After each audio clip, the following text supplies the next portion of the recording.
Hey everyone. Hey everyone. Today we're going to be talking about the Smith and Wesson M&P9 shield, and Zach is going to tell you a little bit about the details of the firearm. A little bit different this time. We are going to talk about the modifications and things that we've done to it. Yep. Then we'll give you our pros and cons and the overall value statement. So I'm going to go ahead and show clear, and then Zach's going to take it away and show you the details. You're set. All right, thank you. So, as Nate said to you guys, we are looking at the M&P9 shield. This one does happen to have a crimson trace green dot laser that we've added to it. From the manufacturer, you're going to get 2 magazines. Both are a single stack magazine. The first one being a 7-round, the extra one being an 8-round with a base pad. So it just allows for just a complete grip when gripping the firearm. For those that are new with firearms, a single stack simply means that the gun is, or the bullets are stacked one on top of the other.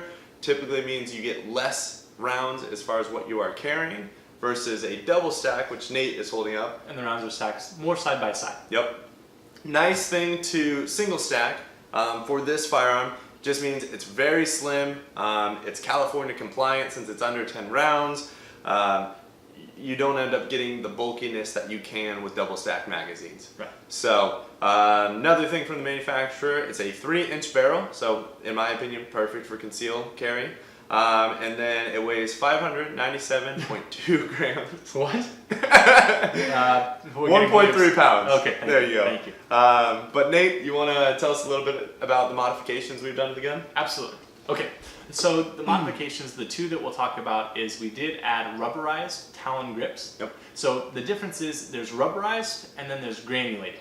I have granulated on my competition handgun, and granulated, the easy way, it's a fancy word for sandpaper. Yep. So this feels a lot like sandpaper.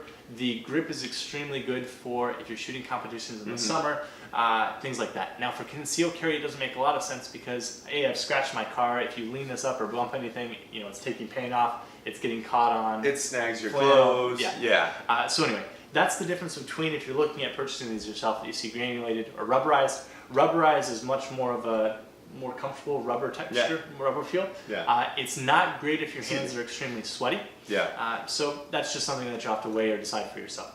The other modification is Zachary purchased a couple of small little base plates, and they're to allow your pinky full purchase when you grip the firearm. So, like we talked about in our Taurus video, this magazine has the extended base plate and then the little one that Zach purchased as well. And I think they're only $7 or $8 from Amazon. Yep, they're pretty cheap.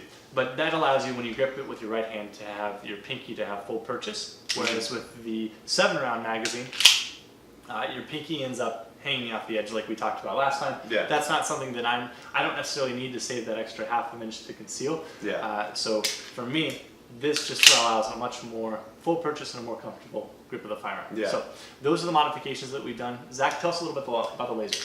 So another modification we have done is adding this crimson trace green dot laser.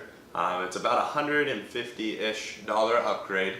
So it's fairly significant. It is. I mean, the other upgrades we've done were like $20, $7 or $8. Right. This one is quite a bit more. So you'll have to decide if it's something that you are interested in.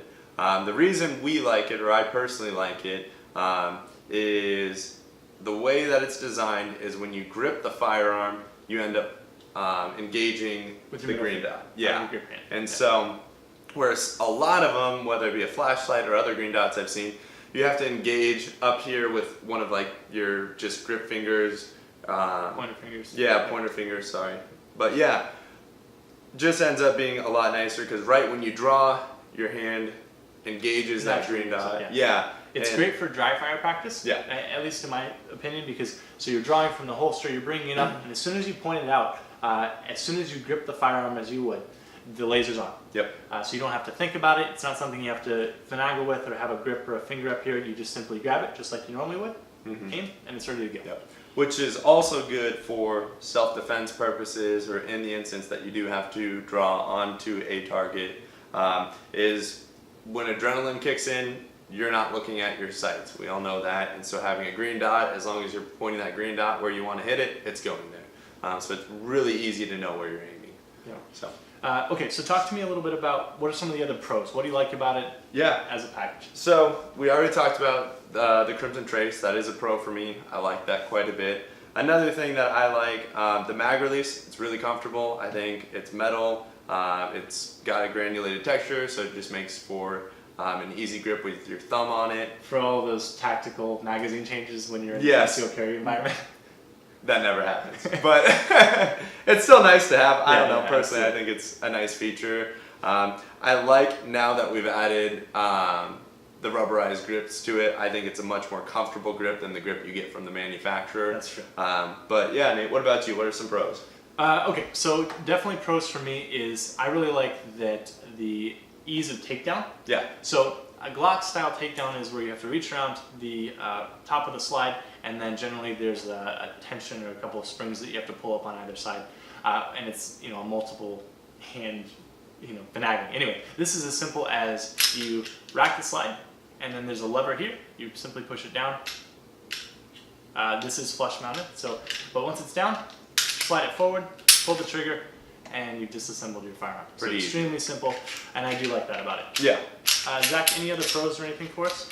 No, I think we can move on to cons. Okay. So, What do you have? What don't you like? well, so this is a small detail, maybe just for me, and it can be either a pro or a con, just depending upon how you grip a firearm or just what you like. The safety on this is flush mounted, really close to the actual frame of the handgun. That's true. Which means when I grip it, my knuckle isn't able to reach that safety. So I can't engage it unless I change my grip, or disengage it unless I change my grip. And for that reason, I personally think it's a con, because if I'm drawing my firearm, it's most likely in an instance where adrenaline's kicked in, all fine motor skills go out the window. I mean, it's much more difficult to hit that safety, and at that point, I think it's probably something more dangerous than it is beneficial. So that's just a small detail for me, but Nate, what about It you? could go either way. Yeah, I think it could. Yeah. So the only con that I have about it, and so I have two disclaimers, is A, I don't conceal carry, so this is not a Yeah. firearm or my life depends on it. But one of the things I noticed when we did the review on the Taurus is this one also has a loaded chamber indicator, and that's simply to tell you if there's a round in the chamber or not. But this one, instead of having a lever or something that presses up when there's a round in the chamber, this one has a window. So if you look down on top, you can see if there's a round in the chamber. But I don't see where in a low light situation or in a tactical situation, having to look at the top of the firearm, or it just doesn't seem practical. So for its function, it's nice to have, but Yeah. however, it's executed in a manner where, while it's easier to clean when they have a window, the lever gets in the way of cleaning it. I think that if this is a practical and functional firearm where your life depends on it, and I were in a situation where it was in a nightstand or it was dark in the house, running the finger over the top of the slide to see if it's loaded or not, I find that much more practical. But really, let's talk about overall value now. Yeah. So, I mean, we have two minimal cons. We've both enjoyed the Crimson Trace laser. I was definitely not a proponent of the Crimson Trace. In fact, I suggested that it not be purchased because it adds the firearm. Right now, they have rebates, they have law enforcement specials, and you can find the firearm for about $250 to $350, depending on rebates and offers that are going on. Yep. The laser, on average, runs about $140 to $160. So it's more than 50% of your purchase price. But as we mentioned, this is a firearm that our father purchased, and for him, he's not purchasing guns very often. This is something that he wanted to have, wants to conceal, and he wants to stick with it. So for him, it was a great value, and it's built into the frame. It's very slick. Yeah. You can purchase holsters that are made for the Crimson Trace. Yep. And overall, for dry fire practice, for anything, I was more impressed with the execution and how you do trigger it with your middle finger when you grip the firearm instead of trying to finagle anything up front. What about overall value statements? Anything? Overall value, as Nate kind of mentioned, is we've been able to find this firearm right now with the rebates for around $250 and below, which means you're purchasing the firearm for $325 plus, and then there's a $75 rebate Right now. for the gun alone without the Crimson Trace. And I think that's a fantastic deal. You get an American-made firearm. It's reliable. It's obviously been tested by military and police. It's recommended for that, or at least that M&P line is. And Smith and Wesson is just a great brand. I have it for my competition gun. I trust their weapons, and I think value $250 for a great conceal. Yeah, totally worth it. Absolutely. So- And my biggest thing, and I'm in with this, is that if you are in the market to purchase one of these firearms, the best thing you can do, go to a local gun store, get your hands on them, because the fit and feel for each of us is unique. And so understanding, really what feels good to you, Yeah. what you're able to get a firm and good grip on, really makes all the difference. Yeah. So if you can get your hands on it, try it out. I mean, you're talking very similar firearms, very minuscule differences, reliable firearms. Really get your hands on it, see which one you like, and at the end of the day, that's the one you're going to be the most happy with. Yep. So really, that's all we have. Zach, like, subscribe. If you guys have any questions about any of the firearms, our dad is going to be shooting a match at the end of this month with the Crimson Trace, so we will let you know how that goes. Yep. I imagine it'll be thoroughly entertaining. He's never shot a match before, so maybe we'll just do a whole video on shooting your first USPSA match. Yeah. We'll set him up for success with this. And we hope you guys have a great day. Thanks for watching. Yeah, thank you. Bye.